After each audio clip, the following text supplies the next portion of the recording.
Mom, when do I get a dad I actually like? The ballroom froze. Crystal glasses hung midair. Victoria Hale, CEO, widow unshakable in boardrooms, felt the question cut straight through the armor she'd worn for 4 years. Her 10-year-old daughter Lily, gripping the microphone with both hands, didn't flinch under 100 staring eyes. In that moment, careers, reputations, and carefully guarded walls trembled. This wasn't on the program. But the truth never waits for an invitation. Follow my story to the end and tell me in the comments what city you're watching from so I can see how far my story travels. The charity gala was supposed to be flawless, the kind of event where reputations polished themselves under the glow of chandeliers and six-figure donations. Victoria had rehearsed every beat, the welcoming smile, the speech about new housing initiatives, the measured applause. She hadn't rehearsed for Lily's voice cutting through the air like a bell. Mom, when do I get a dad I actually like? It was the kind of sentence that didn't just land, it lodged. Conversations froze. Waiters stopped mid-pour. Somewhere in the back, a journalist's pen hovered over a notepad. Victoria stood at the podium, silver dress catching the light spine as straight as the skyline outside. Her instinct was to smooth over redirect keep control. But when she crouched to meet her daughter's eyes, she saw something unblinking there. "Sweetheart," she said softly, her voice low enough that only the front rows might hear, "we talk about big things at home." Lily, 10 years old and apparently immune to etiquette, lifted the mic closer. Home doesn't listen like this room does. The crowd inhaled as one. From a table near the stage, a man in a tux leaned toward his date. "This is why you don't bring kids to these things," he muttered, forgetting that cameras love a careless sentence. The event's MC began to flutter toward the podium, but Victoria raised her hand, stopping him. She turned to the guests, her voice steady and clear. "My daughter asked a brave question," she said, "and I'm not going to punish bravery." A ripple of murmurs moved through the donors. Somewhere, a wineglass clinked against marble. Lily tugged on her mother's sleeve. "You said love isn't a business plan, but you also said you hire people who fit our family. I want to help." A small, unpolished laugh escaped Victoria, the kind she hadn't heard from herself in a long time. "I did say that." She stood, taking the microphone again, but her tone stayed warm. "Most of you know I was widowed when Lily was 6. Grief doesn't end. It changes jobs. Tonight my daughter asked if she can help me choose who joins our family someday. To be clear, we're not holding auditions for my heart, but I am listening to her." A few people chuckled, more leaned in. "For the next 4 weeks, we'll arrange a few honest, ordinary moments. No glitter, no pressure. Where we can meet good men in daylight and see how we feel. Lily gets a voice. I keep the decision. That's family voice and responsibility sharing the table." From the front row, a lawyer nodded despite himself. From the back, a reporter underlined the words, "voice and responsibility." And Lily added, leaning into the microphone, "There has to be ice cream, because you can tell everything about a person by how they order ice cream." Laughter broke through the tension. For a heartbeat, the gala felt almost human again. Victoria pressed a kiss to her daughter's temple, the speech she'd prepared now useless. She turned back to the donors. "Let's raise money for homes that don't have to ask these questions in public." The paddle raise soared higher than anyone expected because scandal has a way of making generosity feel like wisdom. Hours later, after the speeches and photographs, Victoria slipped out onto the balcony. Midtown shimmered below like a jewelry case no one could close. Lily joined her, resting her small hands on the railing. "Are you mad at me?" Victoria shook her head. "I'm proud of you. I didn't mean to interrupt. It just felt like if I didn't say it now, I'd never say it."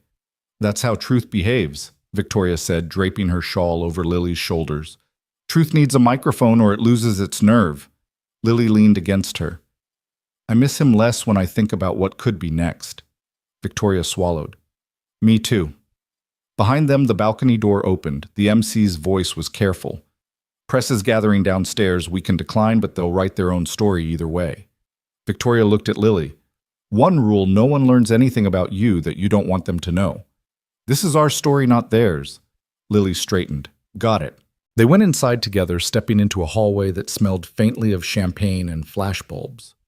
Outside the ballroom, the hum of questions was waiting sharp as teeth, and somewhere Victoria knew the real story had only just begun. Victoria didn't remember the exact moment she decided not to avoid the press. It might have been the way Lily's hand stayed tucked in hers as they stepped back into the ballroom. It might have been the way the hush shifted into a hum the second they reappeared, the way phones rose like periscopes above the crowd. Or maybe it was the simple truth: if you let someone else write your story, they'll turn it into something you don't recognize. The MC tried to clear a path, murmuring about an off-the-record statement, but Victoria shook her head. Lily's grip tightened just enough for her to notice. They stopped in the glare of cameras. A voice from the back called out, "Ms. Hello. Are you launching a reality show?" Another sharper followed. "Is it healthy for a child to choose your partner?" Then came the one she knew someone would throw. "Are you saying money can buy a family?" Victoria's smile held, but it was the kind of smile that didn't ask for approval. "I'm saying children deserve a say in the shape of their lives. I'm saying grief is real and love is careful. And I'm saying the only format I care about is decency." There was a brief, awkward pause, the kind that reporters live for and CEOs dread. Then a woman in the second row raised her voice. "Criteria, Ms. Hale." "If men are listening tonight, what should they know?" Victoria took her time answering. "Kindness is non-negotiable. Integrity under stress. Humor that isn't a weapon. And a willingness to eat ice cream in winter." She glanced down at Lily, who grinned. "We'll meet people the way normal people do: coffee shops, museums, parks. No cameras, no influencers, no scorecards." "What about money?" someone shouted from the back. Her smile cooled. "What I won't date is arrogance." She took Lily's hand again. "Good night." They made it to the car without further questions, the city's cold air sweeping away the ballroom heat. Inside, Lily kicked her shoes off, curling into her seat. "You didn't look scared," she said. "I was terrified," Victoria admitted. "I just didn't let my face vote." Lily's laugh was a small, bright thing in the dark. Can one of the places be the Science Museum? If a man can't wonder at a dinosaur, he can't wonder at me. Victoria considered this like it was a serious boardroom proposal. Add it to the list. When they reached the penthouse, the lemon and paper scent of home greeted them. 2 calendars sat on the kitchen island, one for quarterly closings, the other for Lily's recitals and orthodontist appointments. Victoria poured herself tea. She wouldn't finish, opened her laptop, and typed a note to herself: 4-week plan. Low-key meetings. Daytime public spaces. No press. Background checks. Lily's input recorded privately. Ordinary moments over staged ones. Lily padded in wearing pajamas with watercolor moons. "Can I sleep in your room?" "You can start there," Victoria said, "but I'll carry you back because you're a human anvil." "I'm not heavy," Lily argued, climbing onto the bed with the shamelessness of children. She stared at the city lights beyond the glass. "Will people be mean online?" "Some will," Victoria said. "But they're typing at a screen, not standing in our kitchen. Kitchen rules matter more." "What are kitchen rules?" "We use names, not labels. We talk to faces, not profiles. And we eat ice cream in winter." "You heard that?" "I heard everything," Victoria said, tucking the blanket to her daughter's chin. "Tomorrow, we'll make the list. Not just names, the qualities that matter. What if the best person doesn't look like the best person?" "Then we learn to look better," she answered. Lily's eyes drifted shut, but a question slipped through. "If I ask something in a room again, and your ribs make that face, will you still let me ask it?" "That's what our house is for," Victoria said softly. "Questions that make ribs make faces." Her phone buzzed on the nightstand, her COO a string of question marks, and one. "Are you sure?" she typed back. "I'm sure of the why. We'll make the how responsible." In the morning, the headlines had cooled from scandal to speculation. At Hale Development's glass-walled conference room, speculation had a seat at the table. Nora Patel, her COO, slid a folder across the polished oak. 5 prospects. All vetted. No liabilities, no tabloid landmines, and every one of them intersects with our pipeline in a legitimate way. "Vetted for the business," Victoria said, "not for my kitchen table." "That's why we stacked the deck with daylight," Nora replied. "Coffee shops, museums. 0 champagne. 2 therapists on speed dial. Legal gave me language for informed consent if anyone so much as breathes near a camera. Dr. Klein, their family therapist, was on speakerphone. Remember the ground rules, Victoria. You set boundaries. Lily gives feelings and nobody performs. Wonder is allowed. Pressure is not. Lily, swinging her small sneakers above the floor, piped up. Can we see dinosaurs before we see men? We can see both, Victoria said, but no letting either bite. Nora tapped the list. First, Elliot Vance, attorney witty, allergic to shortcuts. Second, Dr. Marcus Bell, pediatric cardiologist, empathy for a living. Third, Grant Whitlow, financier, the numbers whisperer. Fourth, Luis Calderon, architect, who designs buildings to be kind to people. Fifth, Raphael Stone, hotelier, runs properties like orchestras. Victoria exhaled. All decent men. All safe choices. But she felt the weight of the unspoken truth. None of them had pulled her daughter out of a stalled elevator with a voice steady enough to calm panic. She closed the folder. Daylight it is. No headlines. No auditions. We meet people like people. And ice cream is non-negotiable, Lily added, raising her hand like she was in class. The first ordinary moment on the calendar was a sight walk at a development lot, brick walls and frost hard hats lined up like punctuation marks. Luis handed Lily a helmet stenciled with Hale's logo. No bad questions here, he told her. Why are pigeons always invited to construction, she asked. Luis didn't miss a beat. Because they never sign NDAs. Her laughter rang clear in the cold morning. They walked the perimeter, Luis explaining load paths the way you'd tell a secret to a friend. Lily pressed her palm to a steel column. So this is bone. It is, Luis said. The skin comes later. As they neared the freight elevator, a superintendent frowned at a beeping panel. She's been testy all morning. Maintenance check in 20, Luis asked. We can take the stairs. Top deck's the better view, the superintendent said, prying the door open. They stepped inside. 10 seconds later, the elevator sighed to a stop between floors. Lights flickered. Lily's fingers closed around her mother's coat. Victoria crouched, keeping her voice even. Look at me. Count my freckles. The air feels sticky, Lily whispered. A knuckle rapped the outer door. Hey there, a man's voice called. Name's Jack Brooks. You're safe. Can you help me breathe like we're blowing out birthday candles? So the moment his voice slipped into that tight space, the panic shifted. Lily's grip loosened. Victoria didn't know why it worked, only that it did. And she had no idea yet that this voice, calm, grounded, unshaken, would soon shift more than just the air in an elevator. The metal gate shuddered, a crowbar bit into the seam, and then daylight split the darkness in a clean, bright line. A face appeared in the opening late 30s hair, damp with effort, eyes steady in a way that made you feel you were already halfway to safe. He didn't reach in right away. I'm gonna get you out, the man said, his voice low, unhurried. We take it slow because slow is smart. Victoria felt her knees go weak, not from the claustrophobia, but from the relief threading through his tone. She lifted Lily toward him. He didn't grab, didn't rush, just anchored her weight until she stepped onto the solid hallway floor. Luis followed, and then Victoria climbed out, last palms burning where she'd gripped the frame. You used a nice voice, Lily told him, with the solemnity of a verdict. I saved the mean one for broken vacuum cleaners, he said. It's less effective on people. Victoria met his eyes. Thank you, she said, and it came out heavier than etiquette. He shrugged slightly. I got stuck in one of these when I was 8. My mom talked me out. I just borrowed her voice. Lily studied him, then offered her hand. I'm Lily. 7's my lucky number for the record. Jack, he said, shaking with equal gravity, and I'm fine with borrowing luck. The superintendent came bustling over, radio crackling. She's offline until we swap the relay. Sorry for the trouble. Luis waved it away. Victoria didn't. She wanted to say something about leadership, about how it was exactly what Jack had done in that cramped space gather panic. Give it a job, turn it into breath. But she kept it simple. Were you on your way to us, or did you just happen to appear? On my way to the roof, he said, half smiling.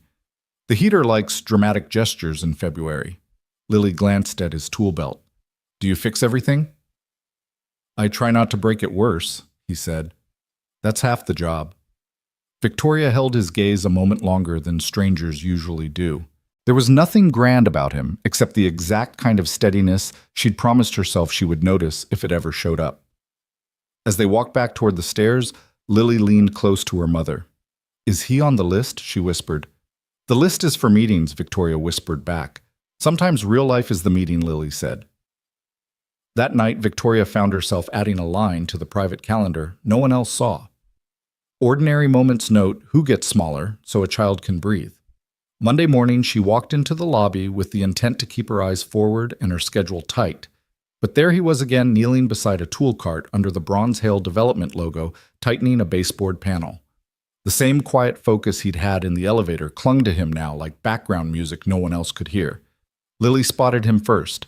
It's the 7 guy she whispered, tugging on Victoria's sleeve. Jack looked up, recognition flickering across his face. "Morning," he said simply, wiping his hands on a rag. "Thank you again for the other day," Victoria told him. "That's what I'm here for," he said. "Making stuck things move again." "We're going to my mom's office," Lily announced. "Want to come?" Jack gave a short laugh. "I don't think they let janitors crash CEO meetings." "Maybe they should," Lily answered without missing a beat. Victoria caught the small smirk he tried to hide. It said a child had just spoken the most accurate truth in the room. Later that morning, in her corner office, she sat through a meeting about Riverton, the flagship housing project teetering on collapse because of an engineering bottleneck. The structural engineer on the call said the fix would require a redesign from scratch, 3 months minimum, 6 figures in costs. A knock interrupted. Jack stepped in holding an envelope. "Mailroom sent this up," he said. He set it down, but his eyes drifted to the blueprints. "Is that Riverton?" "It is," Victoria replied cautiously. "Why?" He studied the cross-section. "You've got a load transfer bottleneck here. If you stagger the micropiles and step the footing, you can carry the same load without touching the utilities. Cuts install time by 2/3. Her project manager blinked. "That's not bad." Jack straightened. "Did something similar in Boston before I was wearing this shirt." "What shirt was that, project manager?" "Civil engineering," he said evenly. "Before a bad lawsuit and a worse friend taught me humility. Now I mop floors and fix elevators, but the math still works." Silence lingered on the call until the engineer finally said, "That could actually solve it." Jack offered to run the calculations that night. No charge. Professional itch, he called it. By 9:17 p.m., Victoria's inbox pinged with a PDF, clean diagrams, precise formulas, annotated sketches. Beneath it, a note. "No guarantees, but this is the path I'd bet my own roof on." 2 days later, the City Review Board approved the plan without hesitation. Riverton was back on track.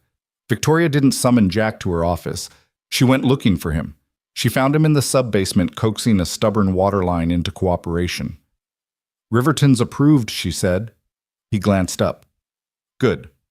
That's one less building holding its breath." "You just saved us millions," she told him. "I just hated seeing a good project die of paperwork." "Why didn't you go back to engineering?" "Life's not always linear," he said. "I had a son to raise a legal mess to climb out of and no patience for partners who cut corners. Janitorial work's honest. No one lies to you about where the dirt is." The hum of the building filled the pause that followed. "You're wasted down here," she said. "I'm just not where most people expect to find me." Before she could reply, Lily's voice echoed from the stairwell. "Mom, Mr. Jack." She appeared holding a sketch pad. "I drew the elevator we got stuck in and a better one. Want to see?" Jack crouched to look. "Nice. You gave it windows." "Everything feels safer with a view," Lily said matter-of-factly. Victoria saw the way he listened, not indulgent, not dismissive, but as if her opinion had weight. Something in her chest shifted. That night she sat at the kitchen counter, tea cooling beside her laptop, reading his note again. "The path I'd bet my own roof on." She thought of Lily's sketch. She thought of the tenants who would have homes because a man in coveralls still remembered how to read blueprints. And she thought not for the first time that some people were exactly where they needed to be until the right moment asked them to step into someplace bigger. Somewhere across the city, she imagined him tucking his son into bed, unaware that forces around them were beginning to move, and not all of them had good intentions. The following Friday evening, Victoria stood at the edge of the rooftop terrace, the city spread below in glittering layers. She'd arrived late on purpose. The 5 vetted candidates Nora had selected were here already gathered in a loose arc near the glass railing, drinks in hand. Lily was at a corner table sketching the skyline, Ethan beside her, their heads bent close in shared concentration. Jack, of course, was nowhere in sight. This wasn't his world, and she hadn't invited him. She sipped her club soda and listened without being seen. The financier Grant Whitlow was the first to break the polished hum. "You can't tell me she's serious about letting the kid have that much say. It's optics." Raphael Stone, the hotelier, chuckled. "Press loves a modern fairy tale. But a janitor? That's a headline you can't scrub." Luis the architect laughed under his breath. "I heard he saved Riverton. Probably thinks that buys him a seat at the table." Elliot Vance adjusted his cufflinks. "Saving a project doesn't mean you belong in the boardroom. Or the family. Different leagues entirely." Their laughter was subtle but sharp enough to draw blood if you cared to feel it. What they didn't know was that Lily had stopped sketching. She looked up from the paper, her small voice cutting across the space without strain. "Mr. Jack fixes things you don't even see are broken." The terrace went silent. You could hear the clink of ice and glasses from a table across the deck. Victoria stepped forward before anyone could recover. "Lily," she said gently, "why don't you grab a soda from the bar?" When her daughter was out of range, she turned to the group, her voice even but colder than the night air. "You're here because I believed each of you understood this wasn't just about me. If you can't respect the people my daughter respects, you've already lost." Elliot's jaw tightened. I know exactly what you were just," she cut in. "And for the record, Riverton's tenants will never care about your leagues. They'll care that they have walls that stand." She didn't wait for apologies. The night air felt heavier than when she'd arrived.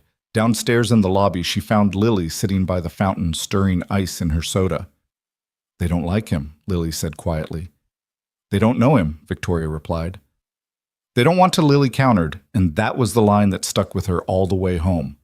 The next week, she spotted Jack on the mezzanine, changing out a flickering light. "Do you have a minute?" she asked. "Sure," he said, glancing down from the ladder. "Want me to grab a coffee or a wrench?" "Neither. Just your time." They sat in the small staff lounge, the hum of vending machines filling the pauses. She told him about the rooftop, about what the men had said about Lily's defense. Jack leaned forward, forearms on his knees. "Sounds like they're protecting their turf." "It's more than that," she said. "Some of them have deals pending with my company. If they think you're in the picture, they might see me differently." He gave a faint smile. "Then I'd better stay out of the picture." Her stomach tightened. "You think the answer to prejudice is disappearing?" "No. I think the answer is choosing your battles. You can't win every room at once, and some rooms aren't worth the rent." "You make it sound simple." "It's not," he admitted. "But I've been on job sites where the loudest guy was the most useless. I learned to measure people by who's still holding the beam when everyone else steps back." That Friday, she took Lily to the Riverwalk Fair. It was supposed to be just mother and daughter, but halfway through they spotted Ethan in line for the carousel. Jack stood beside him holding 2 corn dogs and looking faintly amused by the coincidence. "Small city," Victoria said when their eyes met. "Smaller fair," he replied. The kids were off in seconds negotiating over who would get the purple horse. Victoria and Jack stood by the railing watching. "You know," she began, "Lily's right. You do fix things people don't even see are broken." "I don't do it for credit," he said. "I know. That's what makes it dangerous for men like you. People think you don't mind being overlooked." He turned to face her fully. "And what do you think? I think some people are exactly where they need to be until they're needed somewhere else." The carousel slowed. Lily waved, Ethan grinning beside her. For a moment, the symmetry of it all unsettled her in the best possible way. But the undercurrent from the rooftop lingered. She knew the men from that night weren't going to vanish. Their investments, their influence, their opinions, all of it was entangled with her professional world. And now one of them, she was certain, would see Jack not as a harmless bystander, but as a competitor. As they walked away from the carousel lights, she kept her voice low. "If someone tried to make your life harder here, would you tell me?" He smirked faintly. "Depends. Are you asking as the CEO or as Lily's mom?" "Both." "Then yes," he said. "But only if I couldn't fix it myself first." Something about that answer, its quiet certainty, lodged deep in her chest. Back at the penthouse that night, Lily was sprawled on the living room rug sketching again. I like Ethan, she said without looking up. I like him too, Victoria said. And I like his dad. Victoria paused. So do I. She didn't say what she was thinking, that liking someone and being ready to fight for them were different things. But in her world, fights had a way of finding you before you decided if you wanted them. And the first signs of that storm, she knew, were already forming. The first sign didn't come from Jack. It came from Nora striding into Victoria's office late Monday morning, her voice pitched low but edged. Richard Evans was in HR today, suggested a strategic reassignment for Jack Brooks. Victoria set down her pen slowly. On what grounds, none stated, just that it would be beneficial to operations if he transferred to our West Side property. Nora's mouth tightened. His exact words, Jack's too visible here. West Side was an hour's commute each way. It would pull him out of Midtown entirely and out of Lily's orbit. Victoria's jaw tightened. An HR in neutral facilitator mode, Nora said, which is code for Richard's got more leverage than they want to challenge. Victoria leaned back, eyes narrowing. So this is how he plays it. That evening, she found Jack in the parking garage closing the tailgate of his old pickup, a coil of hose slung over one shoulder. You're not leaving, are you? Not tonight, he said, giving her a half smile. But they told me I'm getting reassigned to West Side next week. They told you why. Just that I'm needed there more. I've heard that line before. It usually means someone's uncomfortable with you being in the room. This isn't a coincidence, she said. I know. But I'm not going to make your life harder by turning it into a fight. You're underestimating me if you think I'll watch them push you out, she said, stepping closer.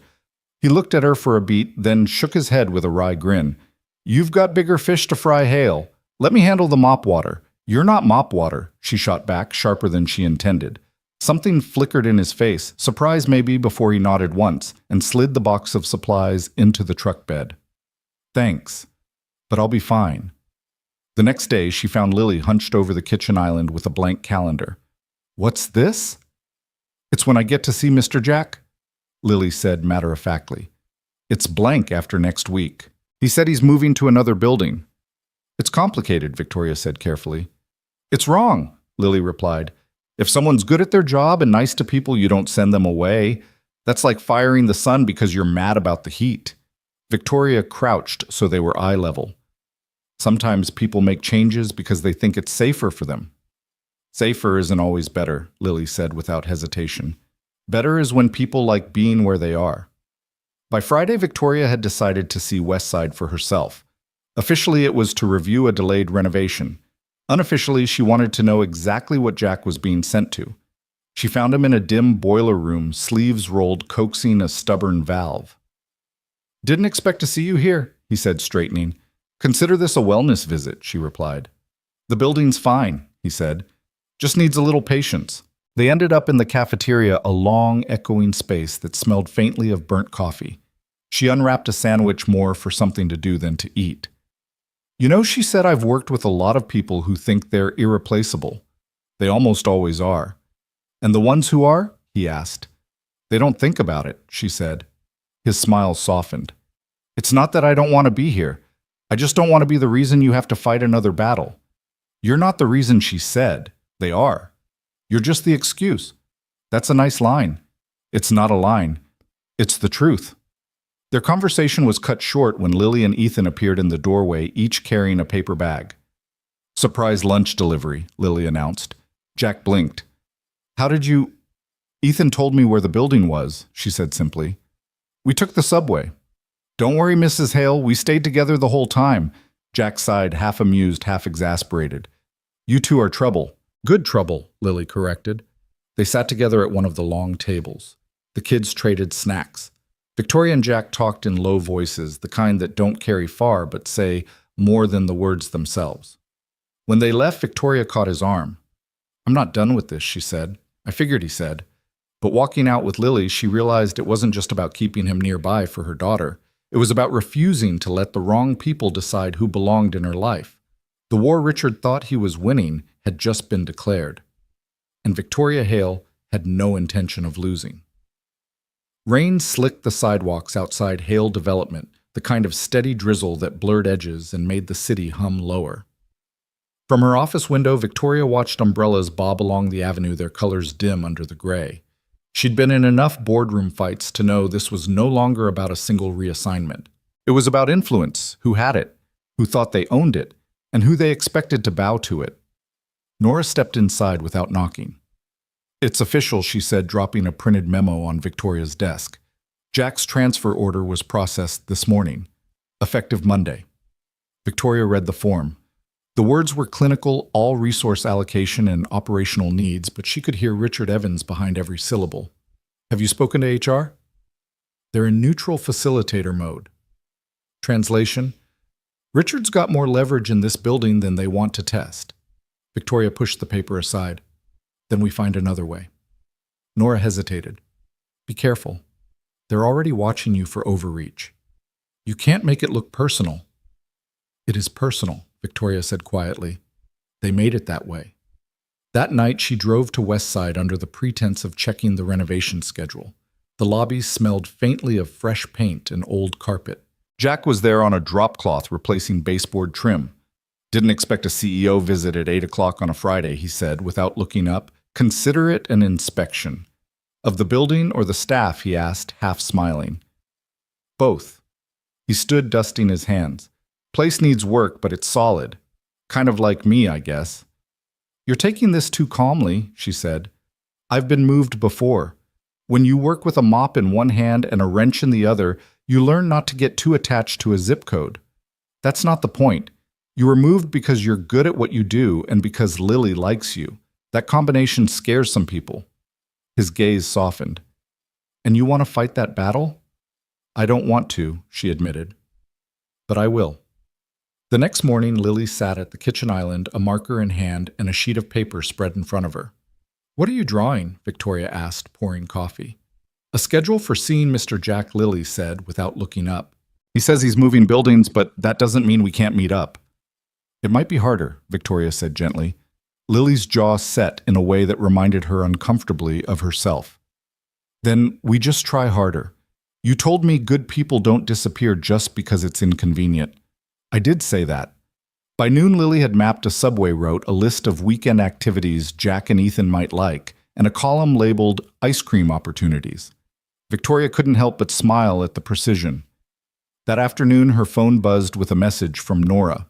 Richard had been overheard telling a contact he had handled the janitor problem. The words landed like a stone in her chest. Sunday afternoon, Victoria told Lily they were going to a cafe for a mother-daughter outing. She didn't mention that she'd already spotted Ethan through the window when she parked. Inside, Jack was at the counter, 2 hot chocolates in hand. His surprise at seeing them was obvious, but not unwelcome. "This is turning into a pattern," he said. "Good patterns are worth keeping," Lily replied before Victoria could answer. They found a corner table.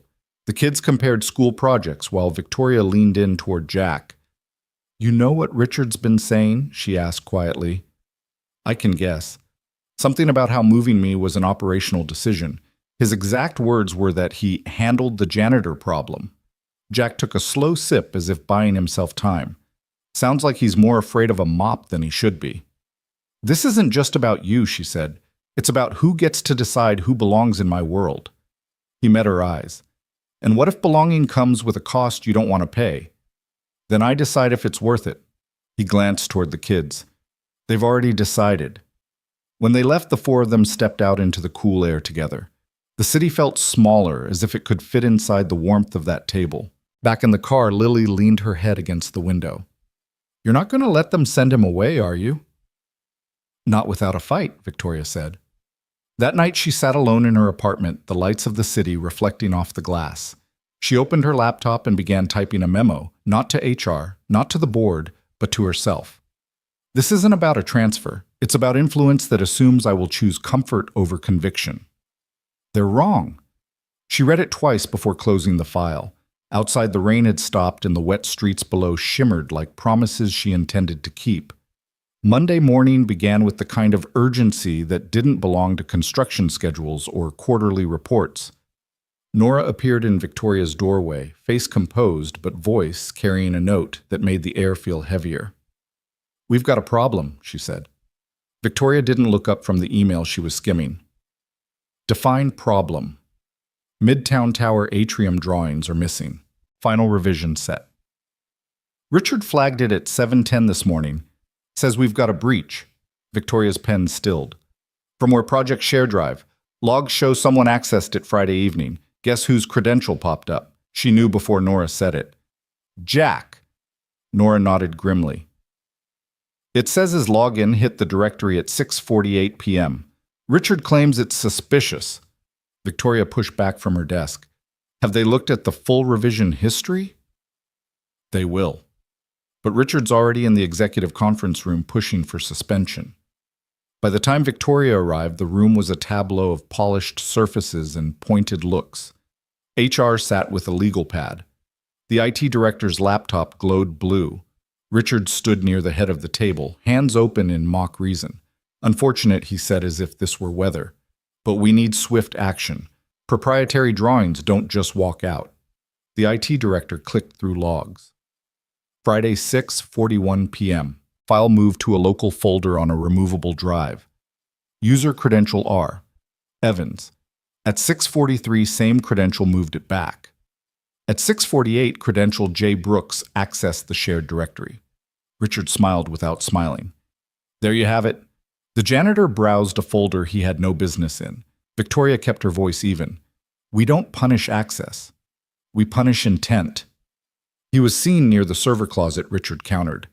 Because he cleans that floor, she said. Richard's tone turned soft, almost pitying. Victoria. I respect your personal considerations, but this is about safeguarding assets. I don't mix personal with assets, she replied. My consideration is the company's integrity. HR cleared her throat. We recommend placing Mr. Brooks on paid leave for 72 hours pending investigation. Standard protocol.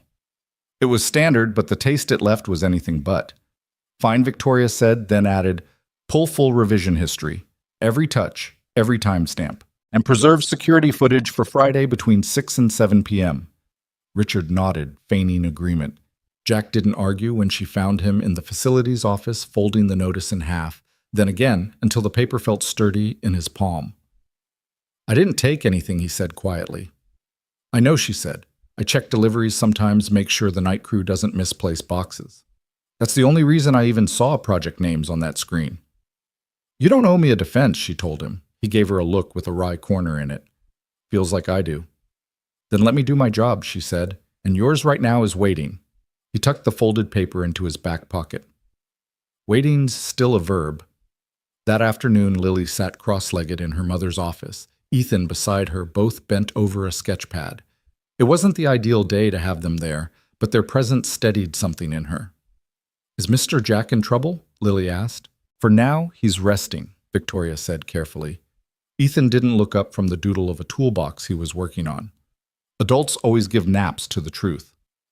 Victoria blinked. What did you say? On Friday, my dad was showing me his tablet while we waited for the subway, he said. His sync app popped up a banner, said Atrium Rev C final updated by R. Evans, 6:42 p.m. I remember because I asked what an atrium was, and he said, a fancy word for tall air. She crouched in front of him. Are you sure about the time? He nodded, a little hurt. I'm not a liar. I didn't say you were. I just needed to know. Sometimes 1 minute is the difference between a mistake and a plan. She turned to Nora, who'd been leaning against the doorframe. Get it to pull external sync notifications. If a personal device was subscribed to the public read-only project feed, it would have seen the update ping. By evening, the IT director was back with a thumb drive. Found mirrored events. Friday, 6:41 to 6:43 p.m. File moved off and back on by R. Evans. Read-only watcher unknown device received update ping. Also, camera footage shows Evans entering the server room at 6:39 with his assistant. Nora let out a breath. So he moved it back, and cried, Wolf! Victoria didn't smile. You don't say that outside this room. Not yet. HR, pause the suspension. Effective immediately. On what basis, HR asked. On the basis that I said so, she replied, and then softening just enough, and on the basis of new information. Legal has it. She stood at her office window after they left the rain-streaked skyline, sharp against the glass. In her gut, she knew Richard wouldn't take the exposure lightly. Men like him never did. But for the moment, Jack was clear, and she intended to keep him that way. By Tuesday morning, the air inside Hale Development felt sharper, like a room where someone had just slammed a door. Word of Jack's reinstatement had already traveled faster than the official memo, and Richard's smile in the hallway carried the brittle edge of a man plotting his next move. Victoria didn't slow when she passed him, but she caught the faintest murmur low enough to pretend it wasn't meant for her. Temporary wins feel permanent until they don't. She kept walking. She'd learned early that responding in the moment sometimes gave your opponent the satisfaction of knowing they'd landed a punch. But by the time she reached her office, she'd already decided the next round would be on her terms. Jack came by just after noon, still in his work shirt sleeves, rolled the faint scent of fresh paint clinging to him. "Thanks for pulling me out of that hole," he said, leaning against the doorframe. "I didn't pull you out," she replied. "I just kept them from shoving you deeper." He tilted his head, studying her. "You look like you're thinking 3 moves ahead." "That's because I am." She gestured for him to sit. "You're clean, but Richard won't stop. And I need to know if he pushes again. Are you willing to push back?" Jack gave a small shrug. "I'm not afraid of him. I just don't want to make life harder for Ethan. I've had enough nights of explaining why grown-ups act like playground bullies." "You wouldn't be alone this time," she said. He gave her a slow nod. "Then, yeah, I'll push back." That evening, she picked up Lily from her after-school art program, the child bubbling with stories about clay sculptures and paint-smeared aprons. As they walked to the car, Lily stopped short, spotting Ethan and Jack across the street.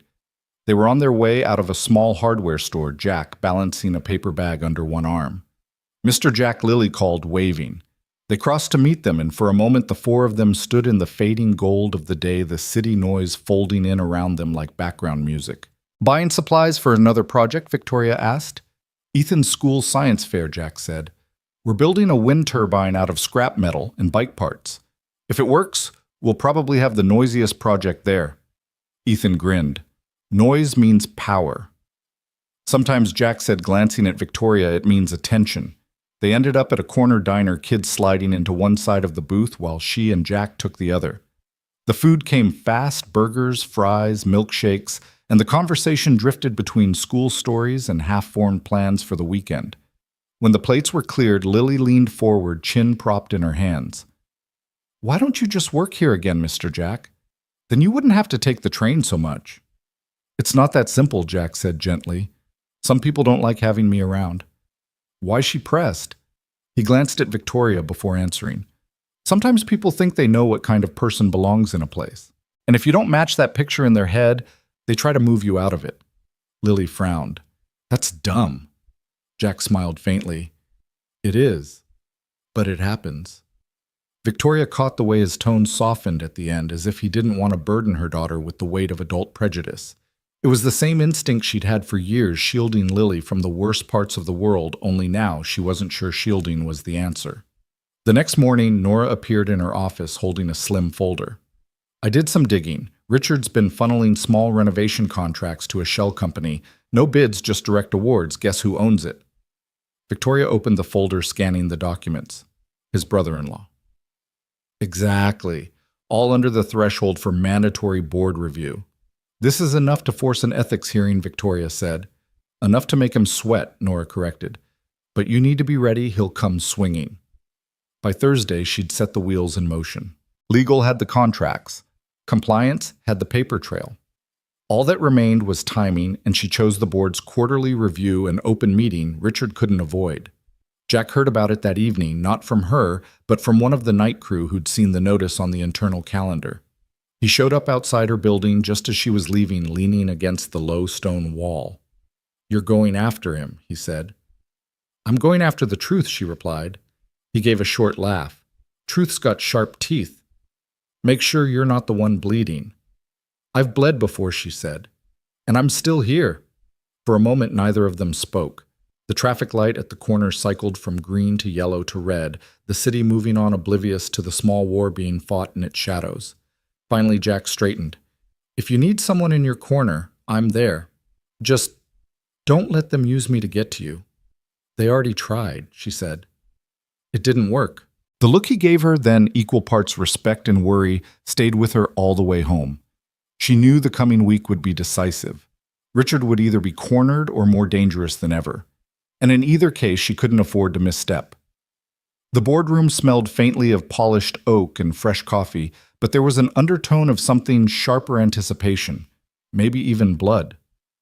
The quarterly review had drawn a full attendance. Every seat around the long table filled, every pen poised. Richard sat 2 chairs down from the head, his tailored suit immaculate, his smile thin and self-assured. Victoria entered without hurry, her notes in a leather folio, Nora trailing behind with a laptop. She took her place at the far end, eyes sweeping the table, pausing on each face just long enough to register who was restless, who was calm, and who was watching for the first misstep. "Let's begin," the chairman said, voice neutral. Reports passed without friction until Nora's slide appeared on the central screen. It was a standard review of ongoing property renovations until the numbers shifted. The breakdown of vendor contracts flashed in sharp, color-coded clarity. Victoria spoke evenly, but her voice carried. "You'll notice a pattern in the Midtown West Side and Parkview projects. A significant number of contracts were awarded without competitive bidding." The room stilled. These awards, she continued, were made to a company registered under a separate name, but linked through state filings to a family member of one of our senior executives. Richard leaned back, smiling like a man humoring a child. "I assume you verified this with legal." "Fully," she said. "The contracts fall below the threshold requiring board approval, which may explain why the pattern went unnoticed. However, aggregated over the last fiscal year, they represent nearly $400,000 in expenditures." A murmur moved through the room. Richard kept his tone smooth. "If there's an administrative oversight, I'm sure it can be corrected without public spectacle." Victoria let the pause stretch. "Oversight implies accident.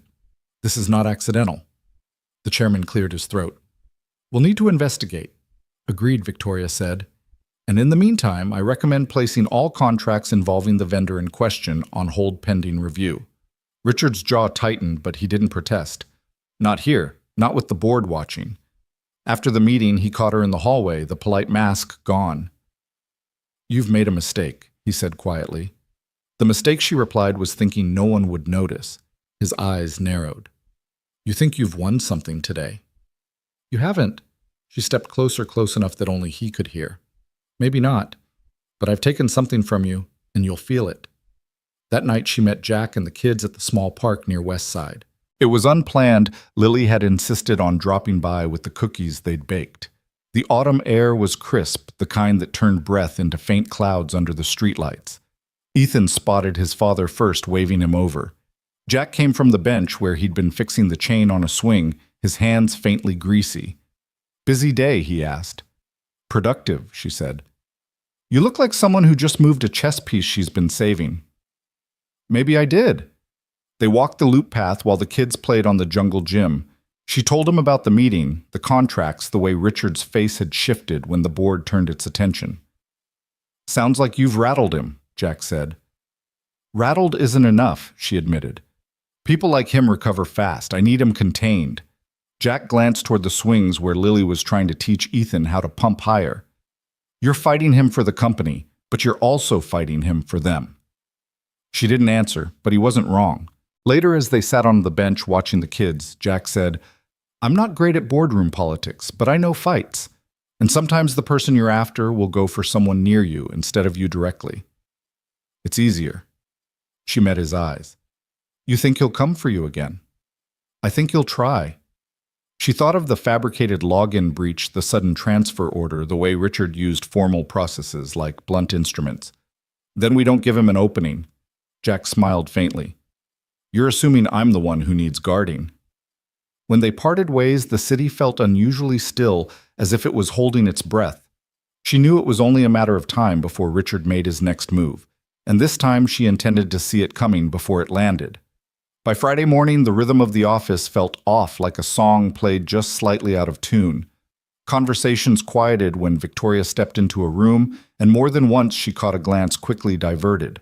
Richard was moving under the surface again. She could feel it in the way people's posture shifted in the sudden silences. Nora appeared in her doorway holding 2 cups of coffee, setting one on the desk before speaking. You should know Richard's been asking around about Jack, not the building transfer this time. Personal stuff. Who he spends time with, who he talks to outside work. Victoria's pen stilled. He's fishing. Yeah. And in my experience, when a man like that goes personal, it's because he's out of leverage in the professional lane. He's not out of leverage, Victoria said. He's just moving it somewhere else. Later that afternoon, she drove to West Side to check on a supply delivery. Jack was in the lobby replacing a section of carpet that had frayed near the elevators. He looked up as she approached, brow furrowing. You've got that look again. What look? The one you get when you're about to tell me something I'm not going to like. She hesitated, weighing the cost of honesty. Richard's been asking questions. About you. About your life outside work. Jack leaned back on his heels, resting his hands on his knees. Guess it's easier than trying to beat me at mopping floors. I'm serious. So am I. If he wants to know where I buy my groceries, he's welcome to follow me to the corner store. It's not groceries he's after, she said. It's ammunition. Jack's eyes narrowed, but his voice stayed steady. Then he's going to be disappointed. I've got nothing worth loading into a weapon. She wanted to believe that. But she also knew men like Richard didn't need the truth to land a hit. They just needed a story convincing enough to pass in a crowded hallway. The following evening, she stopped by Jack's apartment to drop off some forms he needed for the facilities budget. The place was small but orderly. The walls lined with Ethan's school projects and a few framed photographs. His son at the beach, a younger Jack in a minor league baseball uniform, a black and white shot of an older man she guessed was his father. Ethan came bounding out from his room holding a half-finished model of the wind turbine. We made it smaller so it can spin faster, he announced. Jack smiled faintly. And so it doesn't rattle the windows. Victoria stayed for a cup of coffee, the conversation easy at first until Jack set his mug down and said, You know, this isn't really about me. How do you mean Richard's not digging into my life because I matter to him? He's doing it because I matter to you. You're the target. I'm just the way to get there. She didn't argue because she knew he was right. On Sunday, the first real strike came. An anonymous email circulated to several board members alleging that Jack had been involved in a questionable incident at a former job. No details, no evidence, just enough to plant a seed. Nora forwarded it to her with a single line. He's starting. Victoria called Jack immediately. Did you leave a job under bad terms? No, he said. Unless you count the supermarket gig I quit in high school because the manager kept shorting my hours. Then we digged, she said. We find out exactly what he's trying to twist. By Monday, she had the pieces. Years ago, Jack had intervened in a parking lot argument between 2 men, one of whom turned out to be his supervisor at the time. Words escalated, the supervisor tripped, and though Jack hadn't touched him, the man filed a complaint. It went nowhere, but the record existed, buried in HR archives at a company that no longer operated. Richard must have thought that was enough to spin into something darker. When she told Jack, he shrugged. Let him spin it. People who know me won't buy it, and the ones who don't, she asked. He didn't answer right away. Then they'll have to decide if they trust a rumor over what's in front of them. That night she lay awake, the city hum filtering in through the windows. Richard's tactic was simple. Wear them down piece by piece until fatigue did what force couldn't. But she wasn't tired. Not yet. And as the week turned, she realized something important. Richard was no longer playing for control of the company alone. Now he was playing to break her resolve, that she thought might be his final mistake. By Wednesday morning, the rain was coming in sideways, tapping against the glass walls of Victoria's office like impatient fingers. She stood with her arms crossed, watching the blur of the city below when Nora stepped in, holding a manila envelope. You're going to want to sit for this, Nora said, setting it on the desk. Victoria stayed standing. What is it, printouts? Richard's been meeting with a private investigator. He's not just digging for dirt on Jack anymore. He's digging for anything on you. Victoria's fingers brushed the edge of the envelope but didn't open it right away. And Nora hesitated. So far, it's nothing that would hold in daylight. Old photos, out-of-context quotes from interviews, speculation about your personal finances.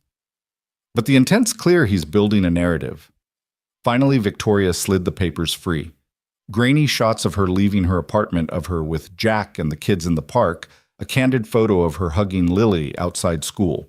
One image in particular made her jaw tighten her, and Jack standing close, talking their faces shadowed by a street lamp.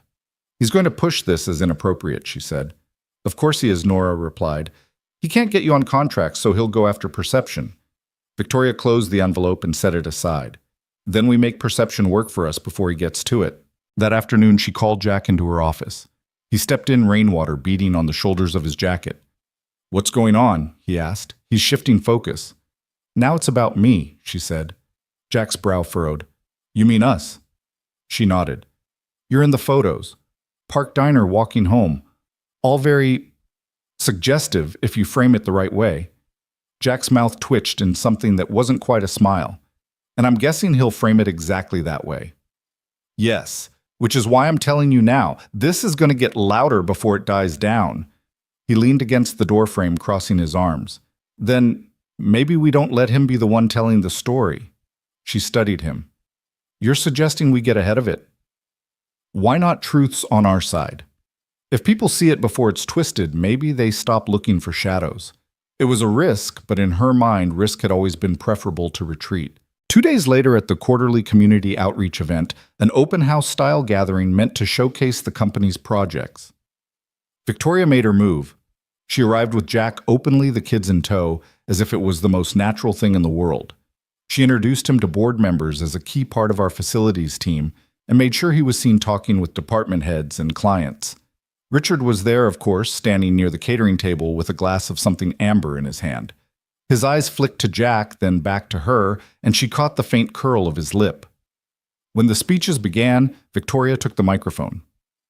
"This company doesn't run on architecture alone," she said, her voice carrying through the glass atrium. "It runs on people who show up not just for their jobs, but for each other." Her gaze landed briefly on Jack. "And sometimes those people stand beside you when others would rather see you fall." The applause was genuine warm. Richard clapped too, but slowly his eyes fixed on her like a promise. Later, as the crowd thinned, Jack found her by the service exit. "That was bold," he said. "It was necessary." "Yeah," he said, glancing back toward the room where Richard still lingered, "but now you've made it clear you're not afraid of standing next to me." That's going to make him push harder. She met his gaze. "Then he'll find out I don't break easy." That night, long after the event ended, she sat at her kitchen table with the city's quiet hum outside the window. The photos, the whispers, the orchestrated rumors, they were all just parts of the same game. And if Richard thought she was playing defense, he was about to find out she knew exactly how to turn the board around. The first strike came on a Monday morning, neatly timed to land just as the work week began. A gossip blog that specialized in corporate intrigue posted a blurry photo of Victoria and Jack in the park, paired with a headline that practically dripped with innuendo. The text that followed was all insinuation, an unconfirmed relationship between an executive and a subordinate, whispered concerns about professionalism, speculation about preferential treatment. By 9 a.m., the link had been emailed, texted, and quietly passed around the office. People didn't say much when she walked through the halls, but their eyes told her everything they'd read. Yet they were curious, and some had already decided what it meant. Nora came in without knocking, phone in hand. It's already hit 3 industry forums. Richard's fingerprints are all over it. No one else benefits from this landing now. Victoria leaned back in her chair. "He wants me rattled before the board follow-up next week. Then we don't give him the satisfaction." Jack appeared in her doorway not 10 minutes later, looking more irritated than worried. "I saw it," he said. Ethan saw it too. "I told him it's just garbage. People make up when they've got nothing better to do, but it still lands," she finished. He nodded. "Yeah, it still lands." She stood coming around the desk. "Richard's banking on this becoming a distraction. If we handle it like we've got something to hide, it works for him. If we handle it like the lie it is, he loses momentum." Jack's voice softened. "That's easy for you to say. You're used to the spotlight. I'm just the guy fixing the leaks. You're not just anything she said. And the only way through this is together." By midweek, she made her countermove. At an internal leadership luncheon, she spoke about transparency and the danger of rumor in undermining workplace trust. She didn't mention Richard. She didn't mention the blog. But when she talked about the importance of judging people by the work they do, not by the stories others tell her, meaning was impossible to miss. Across the room, Richard sipped his water with deliberate calm, but the twitch at the corner of his mouth betrayed him. That night, she and Jack took the kids to a small Italian place tucked between two brownstones. The noise inside was loud enough to make private conversation possible, the clink of plates and bursts of laughter creating a cocoon of sound. "Do you think this is going to stick?" Jack asked quietly once the kids were distracted with their pasta. "No," she said. "It'll burn hot, then die out. Rumors always do unless you feed them." He studied her face for a long moment. "You're sure about that, I'm sure about us," she replied. "And that's the only part I can control."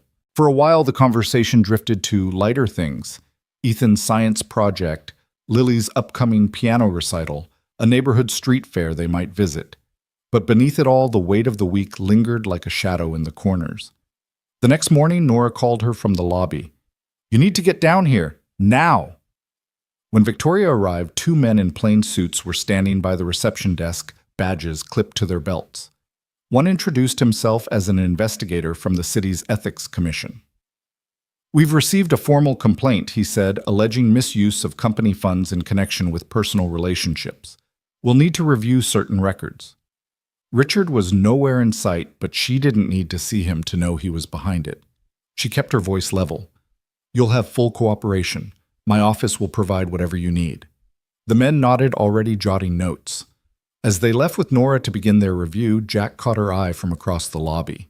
He didn't say anything, but the set of his jaw was answer enough. He knew exactly what this was, and so did she.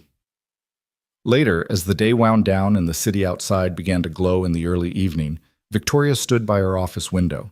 Jack stepped in, closing the door behind him. "He's not stopping," Jack said.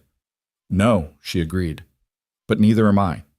There was no bravado in her voice, no forced confidence, just a steady resolve that matched the storm gathering in her eyes. She knew the game had changed again. The stakes pushed higher, the line between personal and professional deliberately blurred. And she knew Richard believed he had finally found the pressure point that would make her fold. He was wrong.